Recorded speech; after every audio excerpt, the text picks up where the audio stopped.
Okay guys, this is Trisha's house. Welcome.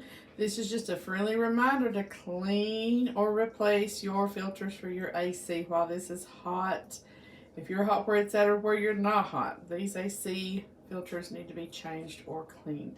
That's what we're fixing to do to this one, because this is like a lifetime filter.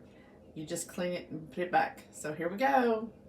Okay, I'm using the power wash that I made myself out of Dawn and water and a little bit of alcohol, the rubbing alcohol.